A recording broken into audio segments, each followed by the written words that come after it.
Power pack धमाकेदार एक entertainer power pack धमाकेदार क्या बोलते हैं उसको, कंप्लीट पैकेज बोलते हैं, कंप्लीट पैकेज दिया है, कंप्लीट पैकेज दिया। और ऐसा लगा दोस्तों मुझे इस मुकाबले में कि अरशद खान ने मैच में शुरुआत की और उन्होंने एंड किया, हालांकि फिनिश नहीं कर पाए। अरशद खान देखिए नंबर 8 नंबर 9 पर आकर 58 रन बना गया दोस्तों, नॉट आउट रहे, उनको साथ नहीं मिला। अगर दूसरे एंड से साथ मिलता तो हो सकता अरशद खान आज हीरो बन जाते जीत में। और अरशद खान ने जब नई गेंद पकड़ी ना, लेफ्ट आर्मर की गेंद, अब जैक फ्रेजर को आते आउट कर दिया दूसरी गेंद पे ही, और हमें लगा था कि ले वो जी दिल्ली की उम्मीदें चली गई। लेकिन उसके बाद जैसे आपने कहा यहाँ पर अभिषेक पौरेल, अब ये नया स्टार है इस टीम के लिए, कहीं ना कहीं राइजिंग स्टार हम बात करते हैं ना, तो यहाँ पर अभिषेक पौरेल 58 बनाए सिर्फ 33 गेंदों पर दोस्तों। और इन्होंने बार बार इंप्रेस करके दिखाया, बार बार कहा है कि मैं ओपन कर सकता हूं, बॉलर को छोड़िए आप, मुझे मौका दीजिए। अब इन्होंने दूसरी बार एक बार 65 बनाए थे आई थिंक, और आज 58 बनाए हैं इस बड़े और कड़े मैच में। भले ही दिल्ली की टीम टॉप 4 में ना गए, लेकिन यहां पर इंप्रेस किया है अभिषेक पौरेल ने अपनी बल्लेबाजी से। शेहोप होप ने फिर से जगाई तोप और 38 बनाए उन्होंने 27 गेंदों पर। लेकिन ये जो जैक फ्रेजर मैकगर्क हम आपको दिखा रहे हैं, बड़े मैच में फेल हो गए यार, आज फेल हो गए, आज फेल हो गए। देखिए मोनू, अच्छी एक चीज ये भी है कि इनके बजाय भी मतलब दिल्ली की टीम हम हमेशा बोलते थे कि जैक पे डिपेंड हो गई है, बट आज जैक फ्रेजर मैकगर्क का शून्य आया, डक का शिकार हुए, बावजूद इसके सारे प्लेयर्स ने अपना योगदान दिया है, चाहे शे होप हो गए, चाहे ट्रिस्टन स्टब्स हो गए, इवन ऋषभ पंत ने भी अच्छी इंपैक्टफुल छोटी अच्छी पारी खेली है। आज हमें एक हाथ के छक्के लगाते हुए दिखे ऋषभ पंत, मिनी हेलीकॉप्टर लगाते हुए दिखे, गिरते गिरते शॉट्स लगाते, जैसे कि ऋषभ पंत जिस शॉट्स के लिए जाने जाते हैं। तो आई थिंक बल्लेबाजी में कोई कमी नहीं है, बस फील्डिंग में थोड़ी सी कमी रह गई आज दिल्ली कैपिटल्स की, क्योंकि बहुत ज्यादा कैचेस छूटे। और एक बेनिफिट ऑफ डाउट मैं दिल्ली को मोनू देना चाहूंगी, क्योंकि सेकंड इनिंग में ड्यू आ रही थी, तो बॉल मतलब हाथ से बहुत ज्यादा फिसल रहा था, साबुन की टिकिया बन गया था बॉल, ऐसे लग रहा था गेंद नहीं है साबुन की टिकिया है। आई थिंक सेकंड इनिंग में थोड़ा सा अगर फील्डिंग कड़क होती तो ये मुकाबला दिल्ली पहली जीत जाती, बिल्कुल पहले जीत जाती। लेकिन भाई मैं तो दिल्ली की जो बैटिंग देखी ना, इसमें दो खिलाड़ियों ने बड़ा इंप्रेस किया है। एक तो ट्रिस्टन स्टब्स, जैसे आपने बात की भाई, साउथ अफ्रीका के जो बैट्समैन है, इन्होंने बड़ा जबरदस्त बैटिंग की है, 57 बनाए हैं सिर्फ 25 गेंदों पर। यहीं से स्कोर जो है छलांगे लगाता हुआ 208 पहुंच गया। अब 208 इस मैदान पर भाई विनिंग टोटल बन जाता है, विनिंग टोटल बन जाता है। और यहाँ पर आप देखिए अभिषेक पौरेल ने जो शुरुआती 58 बनाए 33 गेंदों पर, अभिषेक पौरेल की क्लीन हिट थी सारी की सारी, जैसे उन्होंने बैटिंग की विद द स्पिन या पेस अटैक के सामने। हालांकि हमने पहले ही कहा था दोस्तों, जो एलएसजी का पेस अटैक है उनके पास उतना एक्सपीरियंस नहीं है, और वो आज दिखा भी है, वो दिखा भी, वो शॉर्ट ऑफ लेंथ गेंद कर रहे थे, और ऋषभ पंत भी एक हाथ छक्के लगा रहे थे, और ऋषभ पंत ने तो आज वाकई दिल जीता है जिस तरह के शॉट्स लगाए हमें देखने को मिल गया ऋषभ पंत का, क्योंकि गिर गिर के शॉट्स लगाते थे, लेट के शॉट्स लगाते हैं वो, और आज भी हमें वही देखने को मिला। अभिषेक पौरेल ने काफी इंप्रेस करा इनको। हम पिछले मैच में भी इवन हम लोग बात कर रहे थे कि आरसीबी के अगेंस्ट भी अगर अभिषेक पौरेल और जैक फ्रेजर मैकगर्क ओपनिंग करते तो आई थिंक बहुत बड़ा डिफरेंस पैदा हो जाता, और शायद आज दिल्ली प्लेऑफ की दावेदार बन जाती। बात करें आयुष पदोनी, ये तो बहुत ही ज्यादा फ्लॉप साबित हुए आज के मैच में। क्विंटन डीकॉक फ्लॉप हुए, केएल राहुल फ्लॉप हुए। केएल राहुल कप्तान लीडिंग फ्रॉम द फ्रंट का काम करना चाहिए था, बट आज केएल राहुल ने एक कैच जरूर पकड़ा, जिसके बाद संजीव गोयनका थोड़े से खुश हो गए थे। अदरवाइज आज केएल राहुल ने कुछ भी नहीं करा। लगातार केएल राहुल डिसअपॉइंट कर रहे हैं, चाहे पिछला मैच आप देख लीजिए, टुक टुक पारी आई थी, शायद 33 गेंदों में 29 रन बनाए थे, और आज के मैच में भी ऐसा ही कुछ हुआ। तो आई थिंक केएल राहुल को अब सोचना पड़ेगा। और हम लोगों ने इवन मोनू उस टाइम पे बात भी कर रहे थे कि केएल राहुल के बैक ऑफ द माइंड जो चीजें होंगी, पूछा था इनफैक्ट हमने ये पूछा था कि भाई आज जो ये मुकाबला हुआ डीसी वर्सेस एलएसजी में, प्रेशर किस पर होगा, पंत पर होगा या केएल राहुल पर? तो आज किस पर दिखा? राहुल पे, डेफिनेटली केएल राहुल पे दिखा, क्योंकि कप्तानी भी उस तरीके से नहीं कर पाए। बिल्कुल। अब देखिए 209 का टारगेट जब आपके सामने हो और टॉप ऑर्डर मतलब ताश के पत्तों के जैसे ढेर हो जाए, 24 पर 3 और तकरीबन 40 पर 4 हो गया था, फिर वहां से उम्मीदें तकरीबन खत्म हो गई उस टीम की। अब ऐसे में जो दिलचस्प बॉलिंग की है, या कह लीजिए महफिल लूटी है, वो ईशांत ने लूटी। ईशांत का जो गेंद था, जिस लेंथ पे गेंद किए, वो पिछले 2-3 मैचेस में बड़ा इंप्रेस किया इन्होंने, बड़ी अच्छी गेंदबाजी की। आज भी देखिए आप 4 ओवर में आई थिंक सिर्फ 34 दिए और 3 बड़े विकेट्स लिए हैं। अब विकेट किसको आउट किया देखे जाए तो इस बैटिंग में दीपक हुड्डा वाला तो गेंद बड़ा जबरदस्त था यार, वो जो अंदर आया था पैड पे लगा था, बड़ा जबरदस्त गेंदबाजी। स्पेशलिस्ट है वो, काबिलियत है। पिछले 11 साल में उनका बेस्टेस्ट रिकॉर्ड माना जा रहा है कि आपने 4 ओवर में 34 रन देके 3 विकेट, और बड़े विकेट। ऐसा नहीं है कि कोई पार्ट टाइमर को आपने आउट करा है, कोई ऑलराउंडर को आउट करा है, आपने प्रॉपर प्योर गेंदबाजों को आउट करा है। क्विंटन डीकॉक, केएल राहुल और दीपक हुड्डा, ये तीनों को होना हो बहुत बड़ा डिफरेंस क्रिएट कर सकते थे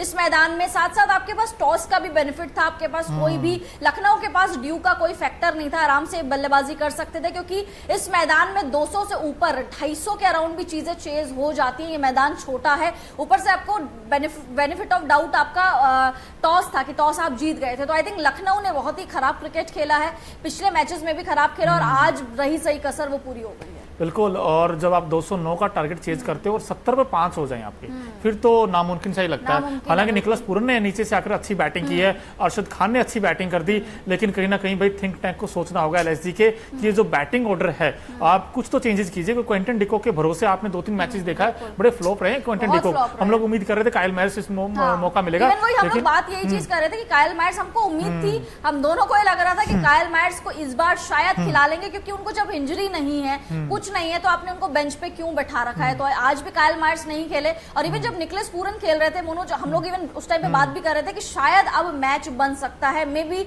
दिल्ली के हाथ से मुंह से ये मैच छीन जाए लखनऊ की टीम, क्योंकि निकोलस पूरन ने बहुत बड़ी बड़ी पारियां खेली है, पिछले सीजन भी बहुत ऐसे जो फंसे हुए मैचेस होते हैं उनको निकाला है। बट जब पूरन आउट हुए तो अरशद खान आए, और अरशद खान ने थोड़ा सा बाजी तो पलट, थोड़ा सा धक-धक तो हुआ था दिल्ली वालों को, बहुत धक, क्योंकि एक समय तो 7 आउट हो गए थे ना हम लोग। हमें उम्मीद ये थी कि कम से कम डीसी कैपिटल दिल्ली कैपिटल्स ना इस मुकाबले को 60 रन से जीत जाएगा, फिर लगा 50 से जीत जाएगा, फिर लगा 40 से जीत जाएगा, फिर तो एंड में ऐसा लगा कहीं ऐसा ना हो कि अरशद खान की ऐसी बैटिंग आए और कहीं ना कहीं मैच ले जाए, क्योंकि ये बहुत बड़ी जबरदस्त बैटिंग कर रहे थे। जैसे अरशद खान का नाम इतना सुर्खियों में भी नहीं था, इतना चर्चाओं में भी नहीं आ रहा था आज के मैच से पहले। एक मैच उन्होंने अच्छा खेला, अदरवाइज गेंदबाजी अच्छी करते हैं, बट बल्लेबाजी में उस तरीके से अरशद खान का कभी नाम ही नहीं आया। बट आज जिस तरीके से लोन वॉरियर की तरह अरशद खान खेले हैं, आज के बाद उनके लिए डेफिनेटली चीजें बदलेंगी। मतलब ऑब्वियसली लखनऊ का एक मैच अभी बचा हुआ है, उस मैच में अरशद खान पे काफी फोकस होगा। बहुत इंप्रेस करा, एक विकेट भी लिया, वो भी बड़ा विकेट जैक फ्रेजर मैकगर्क का, साथ साथ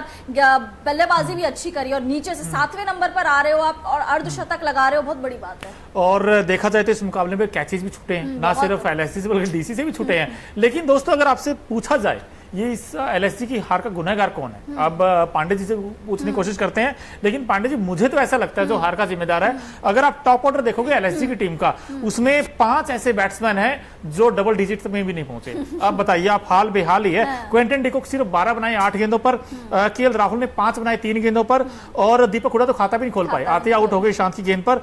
और मार्कस स्टोनिस, जिससे सबसे ज्यादा उम्मीदें थी कि मार्कस स्टोनिस आज तो पक्का बैटिंग करेंगे, वो भी सिर्फ 5 रन बना सके 7 गेंदों पर, और आयुष बडोनी सिर्फ 6 रन बना सके। यानी कि टॉप 6 में से अगर 5 बैट्समैन डबल डिजिट में भी ना पहुंचे, तो आई थिंक सबसे बड़ा रीजन यही था। एग्जैक्टली मोनो, सबसे बड़ा रीजन यही था कि आप अगर 208 या 209 चेज कर रहे हैं, तो आपका टॉप ऑर्डर चलना बहुत ज्यादा इंपॉर्टेंट है। पावर प्ले में दिल्ली का स्कोर 80 के अराउंड पहुंच चुका था, और आपका पावर प्ले में स्कोर कहां था, 80 आप 10 ओवर के बाद पहुंचे। तो आई थिंक जो शुरुआत में विकेट चटक गिर गए, वो बहुत बड़ा हार का कारण है। क्योंकि मोनो हम लोग ये भी बात करते हैं कि एलएसजी का जो पूरा दारोमदार है बल्लेबाजी का, वो इनका टॉप ऑर्डर है। केएल राहुल सबसे ज्यादा रन्स बनाने वाले हैं एलएसजी की तरफ से, निकोलस पूरन थोड़ा सा संभाल लेते हैं, बट उससे ऊपर मार्कस स्टोइनिस आ जाता है। तो जब स्टोइनिस चलेगा, केएल राहुल चलेगा, आधी टीम तो वहीं पे हार मान गई थी, उसके बाद तो कुछ हो ही नहीं सकता था। हो ही नहीं सकता था, लेकिन बहुत कुछ हो गया आज पॉइंट्स टेबल में दोस्तों, क्योंकि दिल्ली तो जीत गया जरूर, लेकिन उन्होंने आरआर के सामने क्यों लिखवा दिया। अब दिल्ली का जीत में फायदा किसको हुआ, आरआर को हुआ।